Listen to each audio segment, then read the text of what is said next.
ವೀಕ್ಷಕರೇ, ಸಾಮಾನ್ಯವಾಗಿ ರಾಜಕೀಯ ವಲಯದಲ್ಲಿ ಎರಡು ಪದಗಳು ತುಂಬ ಚಾಲ್ತಿಯಲ್ಲಿರ್ತದೆ. ಒಂದು ರಾಜಕಾರಣ, ಮತ್ತೊಂದು ರಾಜಕೀಯ. ಈ ಎರಡು ಪದಗಳಿಗೆ ತನ್ನದೇ ಆದ ಅರ್ಥ ವ್ಯಾಪ್ತಿಗಳಿವೆ. ಅದನ್ನು ಅನುಭವಿಸಿದವರು ಹಾಗೂ ಅನುಭಾವಿಸಿದವರು ಅದನ್ನು ಚೆನ್ನಾಗಿ ಬಲ್ಲರು. ಅದೇ ರೀತಿ ರಾಜಕೀಯ ಪಡಸಾಲೆಯಲ್ಲಿ ಇನ್ನೆರಡು ಪದಗಳಿವೆ. ಒಂದು ಜನಸೇವಕ, ಒಂದು ಜನನಾಯಕ. ಒಂದು ಜನನಾಯಕ ರೂಪುಗೊಳ್ಳೋದರ ಹಿಂದೆ ಅವರ ಅನೇಕ ಹೋರಾಟ, ಸಮಾಜಪರ ಬದ್ಧತೆ, ಸಮಾಜಪರ ಕಾಳಜಿ, ಹೀಗೆ ಹಲವು ಸಂಗತಿಗಳು ಕಾರಣವಾಗ್ತದೆ. ಅಂತ ಒಬ್ಬ ಜನಪ್ರಿಯ ನಾಯಕರನ್ನು ತಮ್ಮ ಮುಂದೆ ತರುವುದೇ ನಮ್ಮ ನ್ಯಾಷನಲ್ ಪೊಲಿಟಿಕ್ಸ್ ಸೋಷಿಯಲ್ ಮೀಡಿಯಾದ ಮೂಲ ಉದ್ದೇಶ.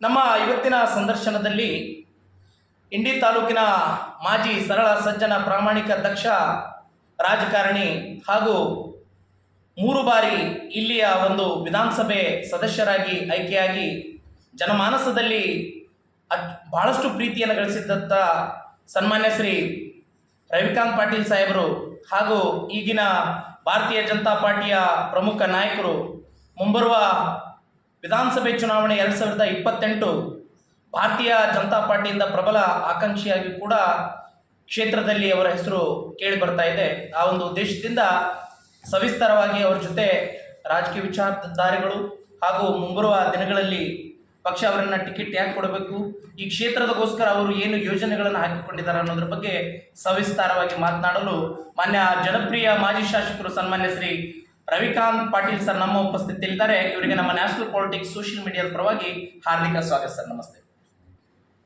ಸರ್. ಈಗ ಸುಮಾರು ವರ್ಷಗಳಿಂದ ಈ ಒಂದು ಭಾಗದಲ್ಲಿ ತಾವು ಸಾಕಷ್ಟು ಚಿರಪರಿಚಿತರು, ಆದರೆ ಮಧ್ಯದಲ್ಲಿ ತಾವು ಸಕ್ರಿಯ ರಾಜಕಾರಣದಿಂದ ಸ್ವಲ್ಪ ದೂರಿದ್ದೀರಿ. ಮೊದಲನೇದಾಗಿ ಅದಕ್ಕೆ ಏನು ಕಾರಣ ಅಂತ ತಾವು ಹೇಳ್ಬೋದು? ಹೌದು, ಅದಕ್ಕೆ ಸ್ವಲ್ಪ ಕಾರಣ ಇದೆ. ನಂದು ಆರೋಗ್ಯ ಸರಿ ಇರಲಿಲ್ಲ. ಆರೋಗ್ಯ ಸರಿ ಇದ್ದಿದ್ದಿಲ್ಲ, ಅದರ ಸರಿಯಿಂದ 2-3 ವರ್ಷ ಈ ಕಡೆ ಜಾಸ್ತಿ ಬಂದು ಹೋಗ್ತಿದೆ. ಆದರೂ ಸಕ್ರಿಯ ರಾಜಕಾರಣದಾಗ ಇರಲಿಲ್ಲ ಈ ಕಡೆ.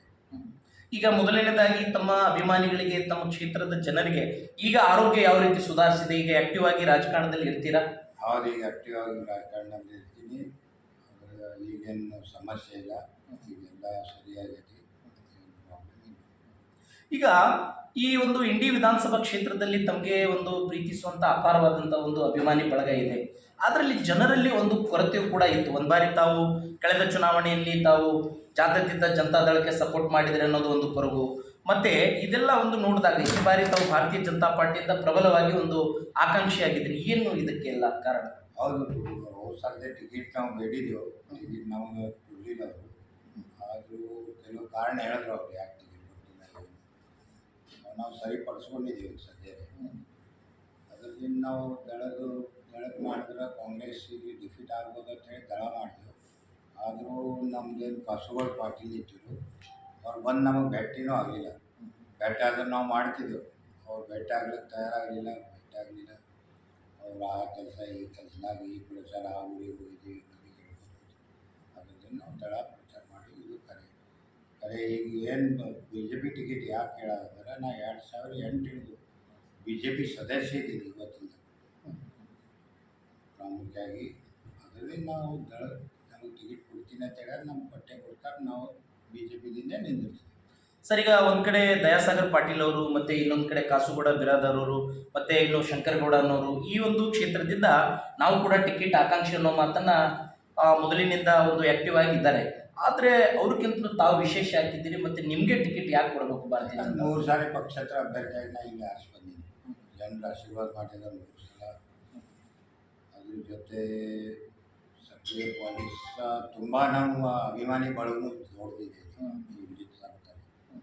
ಅಭಿಮಾನಿ ಬಳಗ ಎಲ್ಲರೂ ಹೇಳ್ತಿದ್ದಾರೆ, ನಿಮ್ಗೆ ಈ ಸಾರಿ BJP ನಿಂದಿರಬೇಕು, ಅದು ನಾವು BJPದಿಂದ ನಿಂತಿರ್ತಿದ್ದೀವಿ. BJP ಖಂಡಿತ ನಮ್ಗೆ ಟಿಕೆಟ್ ಕೊಡ್ತೇವೆ. ರಾಜ್ಯದ ವರಿಷ್ಠ ನಾಯಕರು ಒಂದು ತಮಗೆ ಒಂದು ಮುಂದಿನ ಟಿಕೆಟ್ ವಿಚಾರವಾಗಿ ಒಂದು ಭರವಸೆಯನ್ನು ಕೊಟ್ಟಿದ್ದಾರೆ. ಭರವಸೆನೇ ಕೊಟ್ಟಿದ್ದು, ಮಾತು ಕೊಟ್ಟಿದ್ದಾರೆ, ಅವ್ರ ಪಟ್ಟೆ ಕೊಡ್ತಾರೆ. ಸರ್, ಈಗ ಇನ್ನೊಂದು ಕ್ಷೇತ್ರದ ಜನತೆಯಲ್ಲಿ ಒಂದು ಕೊರಗಿದೆ. ತಾವು ಮಾನ್ಯ ರವಿಕಾಂತ್ ಪಾಟೀಲ್ ಸಾಹೇಬರು ಇಲ್ಲಿ ಲೋಕಲ್ ಇರೋದಿಲ್ಲ ಅನ್ನೋದು, ಆ ವಿಚಾರವಾಗಿ ಏನಾದರೂ ಇಲ್ಲಿ ಆಫೀಸ್ ಮಾಡುವಂಥ? ಈಗ ನಾವು ಆಫೀಸ್ ಮಾಡಿದ್ದೇವೆ, ಇಲ್ಲೇ ಬ್ಯಾಂಕ್ನೂ ತಂದಿದ್ದೇವೆ ಬಾಜುಕ. ಬ್ಯಾಂಕ್ ಬಾಜು ಪಕ್ಕದಲ್ಲೇ ಒಂದು ಆಫೀಸ್ ನೋಡಿದ್ದೀವಿ, ಅಲ್ಲಿ ಆಫೀಸ್ ತೆಗಿತಿದ್ದೀನಿ ಆದಷ್ಟು ಬೇಗ. ಅದನ್ನು ವ್ಯವಸ್ಥೆ ನಾವು ಮಾಡ್ಕೊತೀವಿ. ಸರ್, ಈಗ ತಾವು ಈ ಹಿಂದೆ 3 ಬಾರಿ ಶಾಸಕರಾಗಿದ್ರಿ. ಆಗಿನ ರಾಜಕೀಯಕ್ಕೂ ಈಗಿನ ರಾಜಕೀಯಕ್ಕೂ ಏನು ವ್ಯತ್ಯಾಸಗಳಿದೆ? ಮುಖ್ಯವಾಗಿ ತುಂಬ ವ್ಯತ್ಯಾಸ ಇದೆ. ಹಳೆ ನಮಗೆ ರಾಜಕೀಯದಾಗಿದ್ದಾಗ 36,000 ಕೋಟಿ ನಮ್ಮ ರಾಜ್ಯದ ಬಜೆಟ್ ಇತ್ತು. ಆ ಪರಿಸ್ಥಿತಿದಾಗ ನಾವು ದುಡ್ಡು ತರೋದು ಕಷ್ಟ ಇತ್ತು. ಅಂಥ ಪರಿಸ್ಥಿತಿ ನಾವು ದುಡ್ಡು ತಂದು ಕ್ಯಾನಾಲ್ ಮಾಡಿದೆವು, ಇಲ್ಲಿ ಕುಡಿಯೋ ನೀರಾವರಿ ಯೋಜನೆ ಮಾಡಿದೆವು, ಇಂಡಿಯಾ ಸಿಂದಗಿ ತನಕ ನಾವು ನೀರಾವರಿ ಯೋಜನೆ ಮಾಡಿದ್ದೀವಿ. ಅವೆಲ್ಲ ಅನೇಕ ಕಾರಣ ಇದೆ. ದೇವೇಗೌಡರು ಸಾಹೇಬರು ನಮಗೆ ಅವರು ವರ್ಲ್ಡ್ ಬ್ಯಾಂಕ್ದಿಂದ ನಮಗೆ ದುಡ್ಡು ಇಸ್ಕೊಟ್ಟರು, UKP ಕ್ಯಾನಾಲ್ ಯೂಸ್ ಆಯಿತು, ಅಪ್ಪರ್ ಕೃಷ್ಣ ಪ್ರಾಜೆಕ್ಟಿಂದ ಆಗಿ ಇವತ್ತು ಅನೇಕ ಊರಲ್ಲಿ ಜನರಿಗೆ ನೀರಿನ ಅನುಕೂಲತೆ ಮಾಡಿಕೊಟ್ಟಿದ್ದೇವೆ. ಇವತ್ತಿನ ತನಕ ನೀರಾವರಿ ಯೋಜನೆ ಇರಲಿಲ್ಲ. ಹಳೆ ಪರಿಸ್ಥಿತಿ ಹೆಂಗಿತ್ತಂದ್ರೆ ಇಲ್ಲಿ ನೀರು ಕುಡಿಯೋದಂದ್ರೆ ಚಹಾ ಕುಡಿಲಾರ್ದೆ ನೀರು ಕೊಡ್ತಿದ್ದಿಲ್ಲ. ಈ ಪರಿಸ್ಥಿತಿ ಕಂಡು ನಮ್ಮ ಇಂಡಿ ತಾಲೂಕಾಗಿತ್ತು. ಅನೇಕ ಯೋಜನೆಯನ್ನು ಈ ಭಾಗದಲ್ಲಿ ಮಾಡಿದ್ದೀವಿ. ಇವತ್ತು ನಾವು ಏನು ಮಿನಿ ವಿಧಾನಸೌಧ ನೋಡ್ತೀವಿ, ಅಂಬೇಡ್ಕರ್ ಭವನ ಏನು ನೋಡ್ತೀವಿ, ಅವೆಲ್ಲ ನಾವು ಮಾಡಿದೇ ಇವೆಲ್ಲ ಕೆಲಸ ಇದೆ. ಅವು ಆಮ್ಯಾಗ ಇಂಪ್ಲಿಮೆಂಟ್ ಆಮ್ಯಾಗ ಇವ್ರು ಆರ್ಟ್ಸ್ ಬಂದ್ಮ್ಯಾಗ ಮಾಡಿದ್ದಾರೆ ಸೆಂಟರ್ಗಳು. ನೀವು ಆಗಿನ ಸಂದರ್ಭದಲ್ಲಿ ಶಾಸಕರಿದ್ದಂಥ ಸಂದರ್ಭದಲ್ಲಿ ಯಾವುದಾದ್ರೂ ಒಂದು ಪಕ್ಷಕ್ಕೆ ಅಂದರೆ ಭಾರತೀಯ ಜನತಾ ಪಾರ್ಟಿ ಪಕ್ಷಕ್ಕೆ ಯಾವಾಗ ಸೇರಿದರೆ ಅದರ ಲಾಭ ಈಗ ಆಗ್ತಿತ್ತು ತಮಗಂತ ಅನಿಸುತ್ತಾ ಸರ್? ಖಂಡಿತ ಆಗ್ತಿತ್ತು. ಆಗಲ್ಲ ಹೇಳಿಲ್ಲ. ಆದರೆ ಆದರೂ ಕೆಲವು ಜನ ವೋಟ್ ಮಾಡಿದ್ರು. ಇವ್ರು ಮೂರು ಟಿಕೆಟ್ ಕೇಳ್ತಿದ್ದಾರೆ, ಅದು ಕೇಳ್ತಿದ್ದಾರೆ, ಇಂಥದ್ದೇನೇ ಬೇರೆ ಬೇರೆ ಹೇಳಿ ನಮಗೆಲ್ಲ ಟಿಕೆಟ್ ತಪ್ಪಿಸಿಟ್ರು. ಆದ್ರೂ ಆಳ್ಯಾಗ 2008ರಲ್ಲಿ BJP ಸದಸ್ಯನಾಗಿ BJP ಸದಸ್ಯ ಆದ್ಮೇಲೆ ಟಿಕೆಟ್ ಕೇಳಿ ನನ್ನ ಟಿಕೆಟ್ ಖಂಡಿತ ಕೊಟ್ಟೇ ಕೊಡ್ತಾರೆ. ಈಗೇನು ತಮ್ಮದೇ ಆದಂಥ ಒಂದು ಏನು ಕಾರ್ಯಕರ್ತರಿದ್ದಾರೆ ಅವರಿಗೆ ಮರಳಿ ಅವರಿಗೆ ವಿಶ್ವಾಸಕ್ಕೆ ತಗೊಂಡು ಎಲ್ಲ ಕ್ಷೇತ್ರದಲ್ಲಿ ಸಂಘಟನೆ ಮಾಡಿ ಇಲ್ಲೇ ಒಂದು ಮನೆ ಮಾಡಿಕೊಂಡು ಆಫೀಸ್ ಮಾಡಿಕೊಂಡು ಈ ರೀತಿ ಮನೆ ಮಾಡಿ ಆಲ್ರೆಡಿ ಇದೆ. ಇಲ್ಲಿ ಇಂಡಿಯಾಗೆ ಮನೆ ಇದೆ ನಮ್ಮದು. ಐರ್ಸನ್ ರೋಡ್ ಮನೆ ಮಾಡಿನೂ ಈಗ ನನಗೆ ಅನಿಸ್ತದೆ 8 ವರ್ಷ ಅಲ್ಲಿ ಮಾಡಿನೂ. ಅದ್ರ ಜೊತೆ ಆಫೀಸ್ನೂ ಮಾಡ್ತಿದ್ದೀವಿ. ಅದ್ರ ಜೊತೆ ಜನರ ವಿಶ್ವಾಸ ನನ್ನ ಮ್ಯಾಗೆ ಈಗಲೂ ಇದೆ. ಯಾಕಂದ್ರೆ ನಾವು ಬಂದರೆ MLA ಬಂದರೆ ಎಷ್ಟು ಚೆನ್ನಾಗಿ ಕೂಡ್ತಾರೆ ನೀವು ನೋಡಿರಿ, ನಾವು ಬಂದಾಗ ಎಷ್ಟು ಚೆನ್ನಾಗಿ ಕೂಡ್ತಾರೆ ನೋಡಿರಿ. ಅದ್ರ ಮ್ಯಾಗೆ ನಿಮಗೆ ಗೊತ್ತಾಗ್ತದೆ ಜನರು ಇದು ಏನು ನಮ್ಮ ಮ್ಯಾಗೆ ಪ್ರೀತಿ ಇವತ್ತು ಜನರಿಗಿದೆ.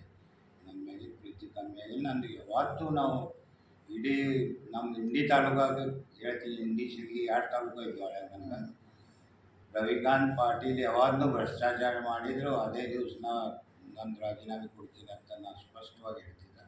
ಯಾವತ್ತೂ ನಾವು 1 ರೂಪಾಯಿ ಭ್ರಷ್ಟಾಚಾರ ಮಾಡಿಲ್ಲ. ಯಾರೂ ನಮ್ಮ ಕಡೆ ಬಟ್ ತೋರ್ಸೋದು ಆ ಪರಿಸ್ಥಿತಿ ಇಲ್ಲ.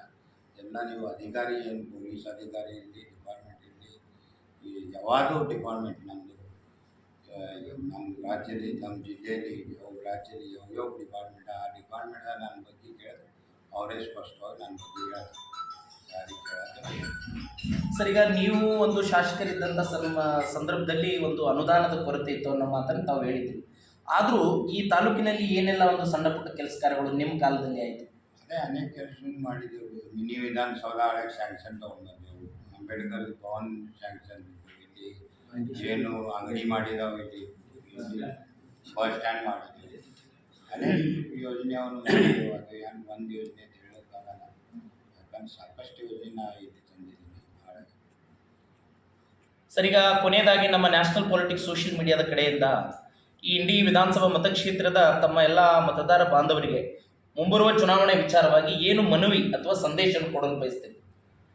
ಯಾವ ಥರ 15 ವರ್ಷ ಈ ಭಾಗದಲ್ಲಿ ನಾನು ಕೆಲಸ ಮಾಡೀನಿ. 3 ಸಲ ಆರಿಸ್ಕೊಂಡು ಪಕ್ಷೇತರ ಈ ಜನರು ನನಗೆ ಇಲ್ಲಿ ಆರಿಸ್ಕೊಟ್ರು. ಹಾಗಾಗಿ ಯಾವ ಥರ ನಾನು ಕೆಲಸ ಮಾಡೀನಿ ಇವತ್ತು ನೋಡ್ತೀವಿ ನೀವು. 1 ಲೀಟರ್ ನಾವು MLA ಕಡೆ ತೊಗೊಳ್ಬೇಕಾದ್ರೆ 1 ಲೀಟರ್ ಯಾವಾಗೂ ಇದು ಮಾಡಲಾರ್ದೆ ಅವ್ರು ಕೊಡಲ್ಲ, ದುಡ್ಡು ತೊಗೊಳಾರ್ದೇ ಕೊಡಲ್ಲ. ಇಂಥ ಪರಿಸ್ಥಿತಿ ಇದೆ. ನಾವು ಹೇಳಾಗ ನಾವು ಏನು ಜನರಿಗೆ ಲೆಟರ್ಸ್ ಕೊಟ್ಟಿದ್ದೀವಿ, ಇವತ್ತು ಜನರ ಬಳಿ ಎಲ್ಲ ಲೆಟರ್ಸ್ ಇವತ್ತು ಸೈನ್ ವಿದೌಟ್ ಬ್ಲ್ಯಾಂಕ್ ಸೈನ್ ಮಾಡಿಕೊಟ್ಟಿದ್ದೀವಿ. ಆ ಥರ ಆಡಳಿತ ನಾವು ಈ ಭಾಗದಲ್ಲಿ ಮಾಡಿದ್ದೀವಿ. ಯಾಕಂದ್ರೆ ಅದಕ್ಕಿಂತ ಅಸಹ್ಯ ನಾವು ಎಂದೂ ಮನಸ್ಸಲ್ಲಿ ಇಟ್ಕೊಂಡಿಲ್ಲ. ಒಳ್ಳೆಯ ಆಡಳಿತ ಕೊಡಬೇಕು, ಒಳ್ಳೆಯ ಕೆಲಸ ಮಾಡಬೇಕು. ನಾನು ಸ್ಪಷ್ಟವಾಗಿ ಹೇಳ್ತಿದ್ದೆ. ಈಗ ನೀವು ನನಗೆ ಈಗ ನೆನೆಸಲ್ಲ, ನಾವು ಇಲ್ಲಿ ಹೋದ್ಮ್ಯಾಗ ನೀವು ನನಗೆ ನೆನೆಸ್ತೀರ ಜನರಿಂದ ಸ್ಪಷ್ಟವಾಗಿ ಸಂದೇಶ ಕೊಡ್ತಿದ್ದ. ಅದೇ ಥರ ಮತ್ತು ಆದಮೇಲೆ ಈ ಭಾಗದಲ್ಲಿ ಆರಿಸಿ ಬಂದ್ರೆ ನಾನು 100ಕ್ಕೆ 100 ಈ ಜನರು ವಿಶ್ವಾಸ ಗಳಿಸೋ ಕೆಲಸ ಮಾಡ್ತೀನಿ. ಜನರು ವಿಶ್ವಾಸ ಕಳ್ಕೊಳ್ಳೋ ಕೆಲಸ ಇಲ್ಲಿ ಮಾಡೋಣ. ಖಂಡಿತ ಸರ್, ಇಷ್ಟೊತ್ತು ತಮ್ಮ ಒಂದು ರಾಜಕೀಯ ಅನುಭವ, ಸಮಾಜ ಸೇವೆ, ಅಭಿವೃದ್ಧಿ ಕೆಲಸಗಳು ನಮ್ಮ ಹಾಗೂ ನಮ್ಮ ವೀಕ್ಷಕರೊಂದಿಗೆ ಹಂಚಿಕೊಂಡಿದ್ದಕ್ಕೆ ಸರ್ ತಮಗೆ ಧನ್ಯವಾದಗಳು ಸರ್. ನಮಸ್ಕಾರ. ಧನ್ಯವಾದಗಳು. ತಾವು ನೋಡಿದ್ರಲ್ಲ ವೀಕ್ಷಕರೇ, ಮಾನ್ಯ ಮಾಜಿ ಜನಪ್ರಿಯ ಶಾಸಕರು ರವಿಕಾಂತ್ ಪಾಟೀಲ್ ಸಾಹೇಬರು ಮುಂಬರುವ ದಿನಗಳಲ್ಲಿ ಭಾರತೀಯ ಜನತಾ ಪಾರ್ಟಿ ಪಕ್ಷದಿಂದ 100ಕ್ಕೆ 100 ಟಿಕೆಟನ್ನು ಪಡೆದು ಈ ಕ್ಷೇತ್ರದಿಂದ ಎಲ್ಲ ಜನರಿಗೆ ಹಾಗೂ ಸಮಾಜದ ಕಟ್ಟಕಡೆ ವ್ಯಕ್ತಿಗೆ ನ್ಯಾಯ ಕೊಡಿಸುವ ನಿಟ್ಟಿನಲ್ಲಿ ಪ್ರಯತ್ನವನ್ನು ಮಾಡ್ತೀನಿ. ಈ ಹಿಂದೆಯೂ ಕೂಡ ಒಳ್ಳೆಯ ಆಡಳಿತವನ್ನು ಕೊಟ್ಟಿದ್ದೀವಿ ಅನ್ನೋ ಮಾತನ್ನು ತಾವು ಕೇಳಿದಿರಿ. ಅವರ ಮುಂದಿನ ರಾಜಕೀಯ ಭವಿಷ್ಯಕ್ಕೆ ನಮ್ಮ ನ್ಯಾಷನಲ್ ಪಾಲಿಟಿಕ್ಸ್ ಸೋಷಿಯಲ್ ಮೀಡಿಯಾದ ಕಡೆಯಿಂದ ಶುಭವನ್ನು ಹಾರಿಸಿ ಇವತ್ತಿನ ಸಂಚಿಕೆಯನ್ನು ಇಲ್ಲಿಗೆ ಮುಗಿಸ್ತಾ ಇದ್ದೀವಿ. ಇವರ ಬಗ್ಗೆ ಇನ್ನೂ ಹೆಚ್ಚಿನ ಮಾಹಿತಿಗಾಗಿ ಹಿಂದೆ ಲಾಗಿನ್ ಆಗಿ www.politiciansinIndia.com. ಜೈ ಹಿಂದ್, ಜೈ ಕರ್ನಾಟಕ. ಪ್ರಿಯ ವೀಕ್ಷಕರೇ, ಇಂಡಿ ವಿಧಾನಸಭಾ ಕ್ಷೇತ್ರದ ಮಾಜಿ ಶಾಸಕರು ರವಿಕಾಂತ್ ಪಾಟೀಲ್ ಅವರ ಅಭಿಮಾನಿ ಬಳಗದವರು ಹಾಗೂ ಭಾರತೀಯ ಜನತಾ ಪಾರ್ಟಿಯ ಮುಖಂಡರು ನಮ್ಮ ಜೊತೆಗಿದ್ದಾರೆ. ಅವರಿಗೆ ಮುಂದಿನ ಒಂದು ಚುನಾವಣೆ ವಿಚಾರವಾಗಿ ಹಾಗೂ ಮಾನ್ಯ ರವಿಕಾಂತ್ ಪಾಟೀಲ್ ಅವರ ಮುಂದಿನ ಒಂದು ಚಟುವಟಿಕೆಗಳ ವಿಚಾರವಾಗಿ ಅವರಿಗೆ ಮಾತಾಡಿಸೋಣ. ಎಲ್ಲರಿಗೂ ನಮಸ್ಕಾರ. ಈಗ ಇವತ್ತು ಮಾನ್ಯ ರವಿಕಾಂತ್ ಪಾಟೀಲ್ ಅವರು ಬಂದಿದ್ರು, ಏನು ಚರ್ಚೆ ಅದೆಲ್ಲ ಆಯಿತು, ಮತ್ತು ಏನು ಯಾವ ರೀತಿ ಅವರು ಮತ್ತೆ ರಾಜಕೀಯದಲ್ಲಿ ಎಂಟ್ರಿ ಮಾಡ್ತಿದ್ರು? ಈಗಾಗಲೇ 3 ಸಲ ಪಕ್ಷೇತರವಾಗಿ ಆಯ್ಕೆಯಾಗಿ ಹ್ಯಾಟ್ರಿಕ್ ಹೀರೋ ಅಂತೇಳಿ ಹೆಸರು ಪಡ್ಕೊಂಡಿದ್ದಾರೆ. ಅವರ ಕಾರ್ಯಕರ್ತರು ಇನ್ನೂ ತಮ್ಮ ಕಾನ್ಸ್ಟಿಟ್ಯೂನ್ಸಿ ಒಳಗೆ ಇನ್ನೂ ಜನ ರವಿಕಾಂತ್ ಪಾಟೀಲ್ ಅಂದರೆ ನಮ್ಮ ಗುರುತಿನಿಂದ ಬಂದು ಭೇಟಿ ಆಗ್ತಾರೆ. ಯಾಕಂದರೆ ಅವರು ರೈತ ವ್ಯಕ್ತಿ, ಯಾವುದೇ ವರ್ಗಾವಣೆ ಆಗಲಿ ಯಾವುದೇ ಕಾಮಗಾರಿ ಆಗಲಿ ಪರ್ಸೆಂಟೇಜ್ ತೊಗೊಂಡು ಕೆಲಸ ಮಾಡಿದವರಲ್ಲ. ಯಾಕಂದರೆ ಹಳ್ಳಿ ಒಳಗೆ ಜನ ಮಾತಾಡ್ತಾರೆ, ನೌಕರದಾರರು ಅಂತ MLAನೇ ಸಿಗಲ್ಲಂತಾರೆ. ಅನಿವಾರ್ಯ ಅವರು ಪ್ರಕೃತಿ ಸ್ವಲ್ಪ ಆರೋಗ್ಯ ಏರ್ಪೇರ ಆಗಿರೋದ್ರಿಂದ ಅವರು 3 ಸಲ ಎಲೆಕ್ಷನ್ ಮಾಡ್ಕೊಳ್ಳೋಕ್ಕಾಗಿಲ್ಲ ಅವರು.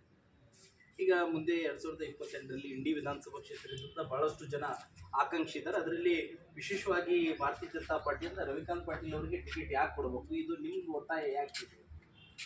ಒತ್ತಾಯ ಅಂದರೆ ಅವರು ರೈತರ ಪರವಾಗಿ ಹಾಗೂ ಕಾರ್ಮಿಕರ ಪರವಾಗಿ, ದೀನ ದಲಿತರ ಹಿಂದುಳಿದವ್ರ ಪರವಾಗಿ ಅದಾರ.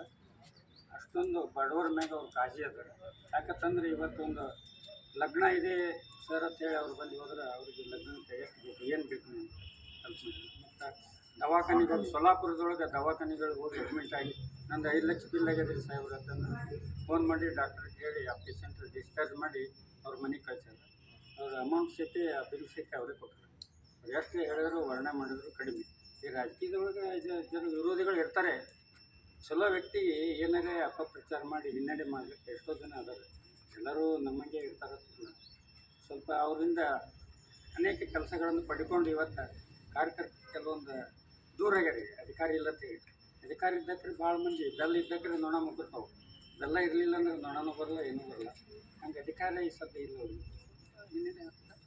ಆದರೂ ಮುಂಬರುವ 2028ಕ್ಕೆ BJPಯಿಂದ ಟಿಕೆಟ್ ಕೊಟ್ಟರೆ ಹ್ಯಾಟ್ರಿಕ್ ಹೀರೋ ಮಾತ್ರ ಬಂದೇ ಬರ್ತಾರೆ.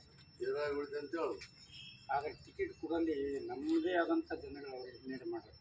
ಮ್ಯಾಗಿನ ಹೈಕಮಾಂಡ್ ಏನೇ ಹೇಳೋದು, ರವಿಕಾಂತ್ ಪಾಟೀಲ್ ಕೊಡಬೇಡ್ರಿ ಅಂತ ಹೇಳೋದು ಹಿನ್ನೆಲೆ. ಮುಂದೆಲ್ಲ ರವಿ ಪಾಟೀಲ್ ಭಾಳ ಚಲೋ, ರವಿ ಪಾಟೀಲಿಗೆ ಕೊಡ್ರಿ ಹ್ಯಾಟ್ರಿಕ್ ಹೀರೋ ಆ ಥರ ಅಂತ ಹೇಳೋದು. ನಮ್ಮವರು ಏನಂತಾರೆ, ಇವ್ರು ಬಂದ್ರೆ ಅಂದ್ರೆ ಸಚಿವ ಸ್ಥಾನಕ್ಕೆ ಹಿನ್ನಡೆ ಆಗ್ತದೆ. ನಮ್ಮಲ್ಲೇ ಲೀಡರ್ಗಳು ಹೆಸರು ಯಾವ್ದು ಬೇಡ, ನಿಮ್ಗೆ ಗೊತ್ತೇ ಆಗ್ತದೆ. ನಮ್ಮ ಜನಾಂಗದವ್ರು ಅದರಾಗೆ ಪಂಚಮಸಾಲಿಯವ್ರಿಗೆ ಅವ್ರಿಗೆ ಟಿಕೆಟ್ ಕೊಟ್ಟರೆ ಹಿನ್ನಡೆ ಮಾಡ್ತಾರೆ. ನಮಗೆ ಅವ್ರಿಗೂ ಗೊತ್ತದ, ನಮಗೂ ಅದಕ್ಕೆ ಈ ಸಾರಿ ಯಡಿಯೂರಪ್ಪನವರು ಬಹುಶಃ ಮನಸ್ಸು ಮಾಡಿದ್ರೆ ಟಿಕೆಟ್ ಕೊಟ್ಟರೆ ಹಿಂಗೆ ಹಾರಿಸ್. ತಾವು ನೋಡಿದ್ರಲ್ಲ ವೀಕ್ಷಕರೇ, 2028 ಇಂಡಿ ವಿಧಾನಸಭಾ ಚುನಾವಣೆಯಲ್ಲಿ ಮತ್ತೆ ಮಾಜಿ ಶಾಸಕರು ರವಿಕಾಂತ್ ಪಾಟೀಲ್ ಅವರು ಎಂಟ್ರಿಯನ್ನು ಮಾಡ್ತಾರೆ ಹಾಗೂ ಭಾರತೀಯ ಜನತಾ ಪಾರ್ಟಿ ಟಿಕೆಟನ್ನು ಪಡೆದುಕೊಳ್ತಾರೆ ಅಂತ ಹೇಳಿ ಅವರ ಅಭಿಮಾನಿ ಬಳಗದವರು ಹೇಳ್ತಾ ಇದ್ದಾರೆ. ಮುಂದಿನ ದಿನಗಳಲ್ಲಿ ಈ ವಿಚಾರವನ್ನು ಕಾದು ನೋಡಬೇಕಾಗಿದೆ. ಅಲ್ಲಿವರೆಗೆ ತಮಗೆಲ್ಲರಿಗೂ ನಮಸ್ಕಾರ ಅಂತ ಹೇಳ್ತಾ ನಮ್ಮ ನ್ಯಾಷನಲ್ ಪಾಲಿಟಿಕ್ಸ್ ಸೋಷಿಯಲ್ ಮೀಡಿಯಾ ಜೊತೆ ಮಾತನಾಡೋಕ್ಕೆ ತಮಗೆಲ್ಲರಿಗೂ ಧನ್ಯವಾದಗಳು. ನಮಸ್ಕಾರ.